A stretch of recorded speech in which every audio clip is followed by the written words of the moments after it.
Good morning student, তোমরা প্রত্যেকে কেমন আছো? নিশ্চয়ই খুব ভালো আছো। আজকে আমরা আবার ক্লাস 4-এর বাংলা পাঠ করব। আজকে আমরা ক্লাস 4-এর বাংলার সোনার তরী বইয়ের ছেলেবেলার দিনগুলি গল্পটা পড়ব। এর আগের ক্লাসে আমি তোমাদেরকে ছেলেবেলার দিনগুলি গল্পের অর্ধেক অংশটুকু পড়িয়ে দিয়েছিলাম এবং বুঝিয়ে দিয়েছিলাম। তোমরা নিশ্চয়ই প্রত্যেকে বাড়িতে পড়েছো এবং সেখান থেকে কিছু অর্থ তোমাদেরকে পড়তে দিয়েছিলাম, বাড়িতে পড়তে বলেছিলাম, তোমরা পড়েছো নিশ্চয়ই। আজকে আমরা ছেলেবেলার দিনগুলি গল্পটির বাকি অংশটুকু পড়ব। ছেলেবেলার দিনগুলি গল্পটি লিখেছেন পূর্ণলতা চক্রবর্তী। আমরা আগের দিন যেটুকু অংশ পড়েছিলাম, আমরা কি পড়েছিলাম না, লেখিকা এই গল্পে তার ছেলেবেলার দিনের কথাই তিনি তুলে ধরেছেন। তিনি বলেছেন তার বাড়ির কাছাকাছি তার জ্যাঠার বাড়ি, পিসির বাড়ি ছিল, তাই তার খেলার সাথী কোনো অভাব ছিল না। তারা সবাই মিলে এক ধরনের ওই মাটির গুলি দিয়ে, গঙ্গার মাটি দিয়ে সেই গুলি দিয়ে গুলি বানাতো নরম নরম, সেই গুলি একজনের গায়ে ছুঁড়ে ছুঁড়ে যুদ্ধ খেলতো। সেই খেলার কি নাম দিয়েছিল না, পট গুলটি শট। দুষ্টু বুদ্ধি করে তারা সেই নরম গুলিগুলোকে আগুনে পুড়িয়ে শক্ত করে দিত। এর ফলে কি হতো, দুই পক্ষই আহত হতো। যুদ্ধ করতে হলে যে দুই পক্ষ থাকে, দুই পক্ষের শিশুরাই আহত হতো, ফলে তাদের সেই গুলিগুলো শক্ত করা ভালো হয়ে গেল। তারা তখন ওই গুলিগুলো, নরম যে গুলিগুলো, সেগুলো দিয়ে খেলতো। খেলতে খেলতে একজনের হাত থেকে গুলিটা ছিটকে সিঁড়ির কাছে গিয়ে পড়লো। ঠিক যেন ঘুটে দেয়, যেমন করে গোবর দিয়ে ঘুটে দেয়, ঠিক সেইভাবে যেন সিঁড়ির কাছে গিয়ে চ্যাপটা হয়ে গেল। সেটা দেখে তাদের মাথায় বুদ্ধি এলো, তারা সেই নরম গুলিগুলোকে নিয়ে ছুঁড়ে ছুঁড়ে সারা ছাদ দূরে সেই গুলি ঘুটে দিতে শুরু করলো। এমন সময় তার জ্যাঠামশাই চলে এলো। জ্যাঠামশাইকে তারা খুব ভয় পেত। তারা তো ভয়ে লুকিয়ে পড়েছে, জ্যাঠামশাই খুব বকবে দেখে।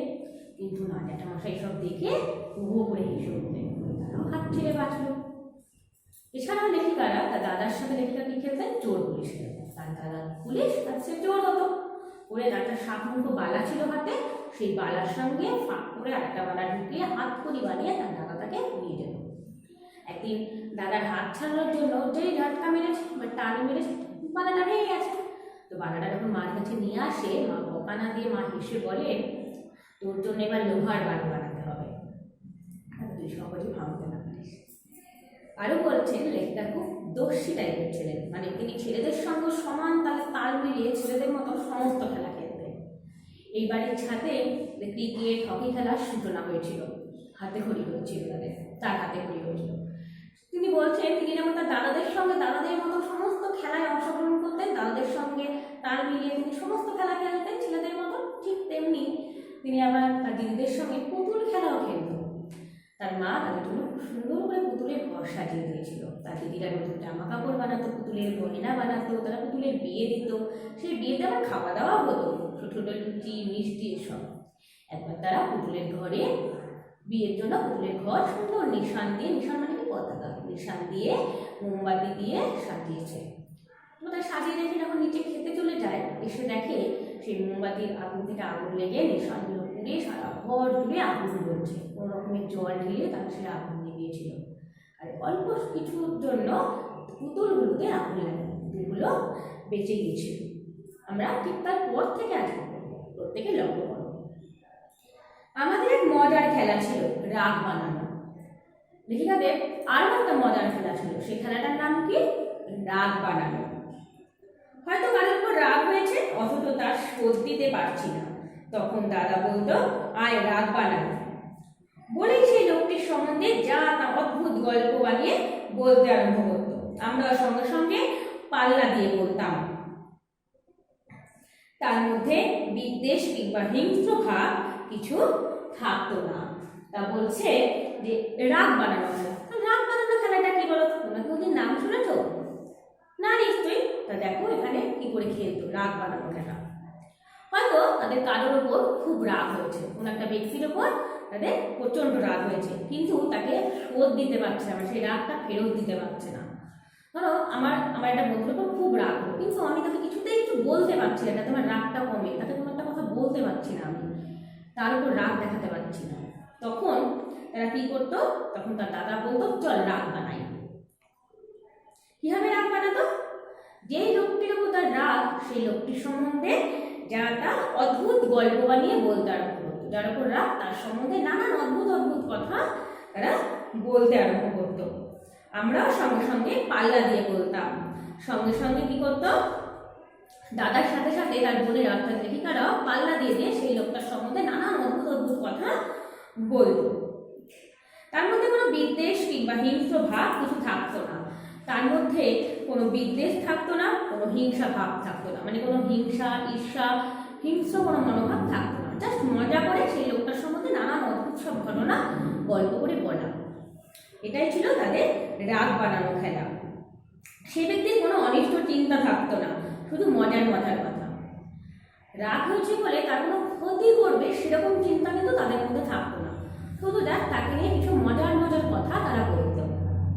যত রকম বোকামি হতে পারে, যত রকমের মানুষ নাকাল অপ্রস্তুত হয়ে হাস্যাস্পদ হতে পারে, সব কিছু সেই লোকটির সম্বন্ধে কল্পনা করে হেসে কুটিপাতি হতাম। মানে লোকটির সম্বন্ধে নানান নানান মজার হাসির কথা বলতো, কীভাবে লোকটাকে হাসির পাত্র করা যায় সেইটা তারা ভাবতো। মানে লোকটার সম্বন্ধে এমন কিছু বলে তারা হেসে কুটোকুটি হতো। সেই হাসির সাথে সাথে তাদের রাগগুলো, সেই লোকটার প্রতি তাদের যে রাগ ছিল সেই রাগটা চলে যেত। এই খেলাটাকেই বলতো রাগ বানানো খেলা। এইভাবে তারা নিজের রাগটাকে সংগ্রহ করতো। দাদা ভজ করো না বইয়ের হিজি বিজি যেমন মনে করো বলে যত রকম সব উদ্ভট কল্পনা করে নিজে নিজেই হেসে দম বন্ধ হওয়ার উপক্রম করে। আমাদেরও প্রায় সেই দশাই হতো। দাদা বলতে এখানে কাকে বুঝিয়েছে? দাদা বলতে এখানে বুঝিয়েছে পূর্ণলতা চক্রবর্তীর দাদা সুকুমার রায়। সুকুমার রায় লেখা হজ করালো একটা হাসির বই, তাই না? যেসব নানান অদ্ভুত অদ্ভুত কাহিনী লেখা আছে, হঠাৎ করে পড়লে কিন্তু আমরা বুঝতে পারি না এর সঙ্গে আদতে বাস্তবের কোনো মিল আছে কিনা। কিন্তু সুকুমার রায় খুব সুন্দরভাবে এই মজার কাহিনীর মধ্যে দিয়ে বাস্তবের জটিলতাগুলোকে যেন মিলিয়ে দিয়েছেন। ঠিক সেরকমই একটা ছোট্ট বাচ্চা যখন পড়বে, ছোট্ট শিশু যখন পড়বে হজ করালো, তখন তো মনে হয় নানান রকম অদ্ভুত উদ্ভট সব কথা লেখা আছে, যেন হাসির কথা, সব পড়লেই হাসি পাবে, এর কোনো বাস্তবতা নেই। কিন্তু সুকুমার রায় যেন তাদের সেই হাসির কথার মধ্যে দিয়ে বাস্তবের যে জটিলতা করে সেই বাস্তবতাকে যেন খুব সুন্দর করে মিলিয়েছেন তার সেই হজগণনা গল্পের মধ্যে। সেই হজগণনার গল্পের কথাই এখানে লেখিকা বলছেন যে তিনি সেখানে যেমন উদ্ভট কল্পনা করে নিজে নিজেই হেসে দম বন্ধ হয়ে যায় তার, আমাদেরও প্রায় সেরকম দশাই হতো। কিন্তু মজা হতো এই যে হাসির স্রোতে রাগটাও সব কোথায় ভেসে যেত, মনটা আবার বেশ হালকা খুশিতে ভরে উঠত। কিন্তু তাতে বেশ মজা হতো। এত আমরা হাসতাম এই হাসির স্রোতে যেন আমাদের রাগটা ভেসে চলে যেত। নদীতে যেমন স্রোতে সব কিছু নদী বয়ে নিয়ে চলে যায়, নোংরা জঞ্জাল সব, ঠিক সেরকমই যেন হাসির স্রোতে লেখিকাদের মনে যে রাগ জন্মাতো সেই রাগটা যেন ভেসে যেত, মনটা আবার হালকা খুশিতে ভরে উঠত। আরেকটা মজার খেলা ছিল কবিতায় গল্প বলা। আরেকটা মজার গল্প ছিল, আরেকটা মজার খেলা ছিল, কি ছিল? কবিতায় গল্প বলা। একটা কোনো জানা গল্প নিয়ে একজন প্রথম লাইনটা বানিয়ে বলবে, আর একজন তার সঙ্গে মিলিয়ে দ্বিতীয় লাইন বলবে। একটা কোনো জানা গল্প, যে গল্পটা আমরা সবাই জানি, সেই গল্প নিয়ে প্রথম একটা কবিতার লাইন বলা হবে, তারপরের জন তার সঙ্গে মিল রেখে আরেকটা লাইন বলবে, তারপরের জন তৃতীয় লাইন, এমনি করে গল্প শেষ করতে হবে।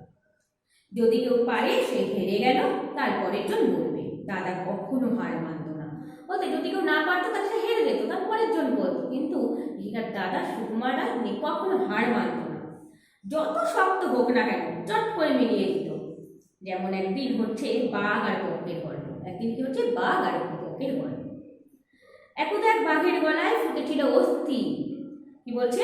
একদা এক বাঘের গলায় ফুটেছিল অস্থি, অস্থি মানে হাড়।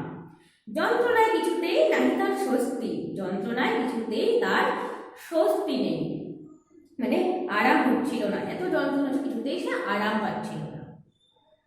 3 দিন 3 রাত নাহি তার নিদ্রা, সেই ব্যথায় 3 দিন 3 রাত ধরে তার নিদ্রা নেই। সেকে দেয় তেল মাখে লাগায় হরিদ্রা, সেখানে সে সেক দেয় তেল মাখে হরিদ্রা মানে হরিদ লাগায়। এইরকম চলতে চলতে সুন্দর কাকা যেই বললেন, ভিতরে ঢুকাইয়ে দিল দীর্ঘতার তন্তু। ভিতরে ঢুকাইয়ে দিল মানে গলার ভিতরে একটা লম্বা তন্তু, মানে ঠোঁট ঢুকিয়ে দিল। বক্তার ঠোঁট ঢুকিয়ে দেখেছিল না বাঘের গলায় কি হয়েছিল, সেই গল্পটা। কেউ আর নীল দিতে পারে না। আমরা সবাই পাশ দিয়ে দিলাম। দাদার পালা আসতেই সে চট করে বলল, বক্সে চালা অতি চিকিৎসক টুনটু, বক্সে চালা অতি চিকিৎসক টুনটু। আমরা চেঁচামেচি করে উঠলাম, ওসব যাতা বললে হবে না। টুনটু আবার কি কথা? টুনটু কথার অর্থ কেউ বুঝতে পারছে না, সবাই চেঁচামেচি করছে, ওসব উল্টোপাল্টা বললে হবে না, ওটা আবার কি কথা? সুন্দর কাকা খুশি হয়ে দাদার পিঠ চাপড়ে বললেন, টুনটু মানে ওস্তাদ বা এক্সপার্ট। টুনটু মানে কি? ওস্তাদ বা এক্সপার্ট। হচ্ছে খুব চালাক, চিকিৎসা মানে অতি চিকিৎসক, ওস্তাদের মতো সে তার লম্বা ঠোঁটটা গাছের গলায় ঢুকিয়ে দিয়েছিল। ছোটবেলা থেকেই দাদা কবিতা লিখতে আরম্ভ করেছিল। 8 বছরে তার প্রথম কবিতা নদী, আর 9 বছরে দ্বিতীয় টিক টিক টম মুকুল পত্রিকায় ছাপা হয়েছিল। অনেক ছোটবেলা থেকে লেখিকার দাদা সুকুমার রায় কবিতা লিখতে শুরু করেছেন। 8 বছরে তার প্রথম কবিতা ছাপা হয়েছিল নদী, 9 বছরের দ্বিতীয় কবিতা টিক টিক টম কোথায় ছাপা হয়েছিল? মুকুল পত্রিকা। দাদার দেখা দেখি আমারও শখ হলো কবিতা লেখার। একটা খাতার বেশ ফুল লতা পাতা এঁকে লুকিয়ে দিয়ে একটা কবিতা লিখলাম। একটা খাতার উপরে বেশটা খুব সুন্দর করে ফুল লতা পাতা এঁকে সাজিয়ে তার ভিতরে সেই 2-1টা কবিতা লুকিয়ে লুকিয়ে লিখেছি। তারপর একটা গল্প লিখতে আরম্ভ করলাম। একদিন দুপুরে বসে গল্প লিখছি, বাবার কাছে একজন ভদ্রলোক দেখা করতে এলেন। তাকে বসিয়ে বাবাকে ডেকে দিলাম। বাবা এসে তার সঙ্গে খানিকক্ষণ গল্প স্বল্প করলেন। তারপর দুজনে একসঙ্গে কোথায় বেরিয়ে গেলেন। একদিন লেখিকা গল্প লিখতে শুরু করেছে। তো একদিন দুপুরে বসে গল্প লিখছে, ঠিক সেই সময় বাবার কাছে তার বাবার সঙ্গে দেখা করার জন্য, তার বাবা রবীন্দ্রনাথ রায় চৌধুরীর সঙ্গে দেখা করার জন্য একজন লোক এলেন, ভদ্রলোক। তিনি খাতাটা টেবিলের উপর রেখে বাবাকে ডেকে দিলেন। তাকে বসে বাবাকে ডেকে দিলেন। বাবা তার সঙ্গে খানিকক্ষণ গল্প স্বল্প করলো। তারপর দুজনে একসঙ্গে কোথায় বেরিয়ে গেলেন। আমার সেই অর্ধেক লেখা গল্পটার পাতায় তারপর হলো কি বলে বাকি গল্পটা সেই ভদ্রলোক নিজেই শেষ করে রেখে গেছেন। তার যে গল্পটা সে লিখছিল লেখিকা, তার যে অর্ধেকটা বাকি ছিল, সেখানে কি করেছে, যে ভদ্রলোকটা এসেছিলেন তারপর হলো কি বলে বাকি গল্পটা লিখে, পুরোটা লিখে নিজেই গল্পটা শেষ করে দিয়ে চলে গেছেন। তিনি ছিলেন তখনকার একজন নাম করা লেখক নরেন্দ্রনাথ গুপ্ত। তার যে ভদ্রলোকটা এসেছিলেন তার নাম কি? নরেন্দ্রনাথ গুপ্ত। তিনি ছিলেন তখনকার একজন নাম করা লেখক। বড় হয়ে তার লেখা অনেক সুন্দর গল্প প্রকাশিত করেছি। যখন লেখিকা বড় হয়ে গিয়েছেন, বড় হয়ে গিয়ে সেই লেখকের লেখা, নরেন্দ্রনাথ গুপ্তের লেখা প্রকাশিত পত্রিকায় তিনি পড়েছেন। আমার খাতায় তার লেখাটা নিশ্চয়ই খুব ভালো হয়েছিল, কিন্তু তখন আমার মনে হয়েছিল কি জানো, মনে হলো আমার গল্পটা মাটি হয়ে গেল। মনের দুঃখে খাতাটা ছিঁড়েই ফেললাম। লেখিকা বড় হয়ে যাওয়ার পর বলছে, মনে করে বলছে, তখন হয়তো তিনি যে গল্পটা যে অর্ধেকটা লিখেছিলেন হয়তো ভালোই হয়েছিল, কিন্তু আমার কেন জানি না তখন মনে হয়েছিল ছোটবেলায় লেখিকার সেই গল্পটা দেখে খুব রাগ হয়েছিল। সে রাগে তার খাতাটা ছিঁড়েই ফেলেছিল। তার মনে হয়েছিল তার গল্প লেখাটাই পুরো মাটি হয়ে গেল। তিনি যেভাবে শেষ করতে চেয়েছিলেন সেভাবে যেন গল্পটা শেষই হলো না।